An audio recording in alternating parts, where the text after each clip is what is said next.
بسم اللہ الرحمن الرحیم۔ محترم ناظرین السلام علیکم۔ میں آپ کو آج کی ویڈیو میں یہ بتانے جا رہی ہوں مسلمانوں کی تاریخ میں کچھ ایسے لوگ گزرے ہیں جن کا نام رہتی دنیا تک قائم رہے گا۔ محمد بن قاسم ان ناموں میں سے ایک نام ہے۔ محمد بن قاسم 695 عیسوی میں پیدا ہوئے۔ آپ قاسم بن یوسف کے بیٹے تھے۔ محمد بن قاسم کا پورا نام عماد الدین محمد بن قاسم تھا۔ محمد بن قاسم بچپن میں ہی یتیم ہو گئے اور اس طرح ان کے بچپن کی ذمہ داری ان کی ماں پر آ گئی۔ غربت کی وجہ سے اعلیٰ تعلیم حاصل نہ کر سکے، اسی لیے ابتدائی تعلیم کے بعد فوج میں بھرتی ہو گئے۔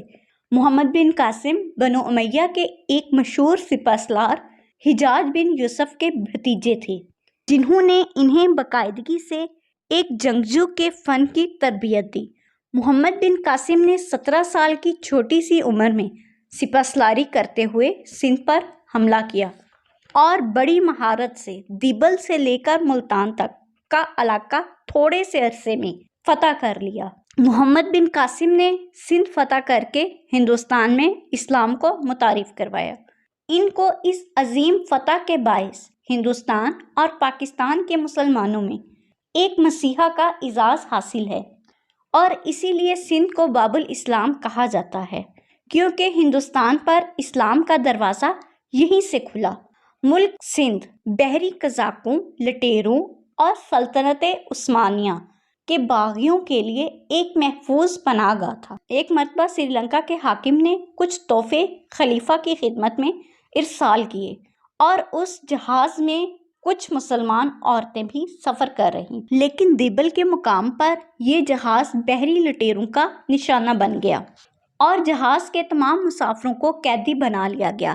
حجاج بن یوسف ان دنوں اسپین اور ترکستان کی فتوحات میں مصروف تھے، اس لیے حجاج بن یوسف نے اس معاملے کو خط و کتابت کے ذریعے نپٹانے کی کوشش کی، مگر راجہ دہر جو پورے سندھ کا راجہ تھا، اس کے منفی جواب سے نوبت حملے تک آن پہنچی۔ اس حملے کی سرپرستی کے لیے حجاج بن یوسف نے اپنے 17 سال کے بھتیجے محمد بن قاسم کو چنا۔ مسلمان اس وقت سپر پاور کی حیثیت رکھتے تھے۔ روم اور فارس کی عظیم و شان سلطنتوں کے غرور خاک میں ملا چکے تھے۔ محمد بن قاسم نے دیبل سے لے کر ملتان تک کے شہر یکے بعد دیگر فتح کرتے چلے گئے۔ فتوحات سے بڑھ کر جو کارنامہ محمد بن قاسم نے سر انجام دیا وہ ان علاقوں کی ایڈمنسٹریشن تھی۔ انہوں نے فتح کے اگلے روز ہی اعلان کروا دیا کہ جو آدمی اپنے مذہب پر قائم رہنا چاہتا ہے، اسے اپنے مذہبی طور طریقے اپنانے کی مکمل آزادی حاصل ہے۔ اس کے علاوہ مندروں اور گرجوں کا سالانہ وظیفہ بھی بیت المال سے مقرر کیا گیا۔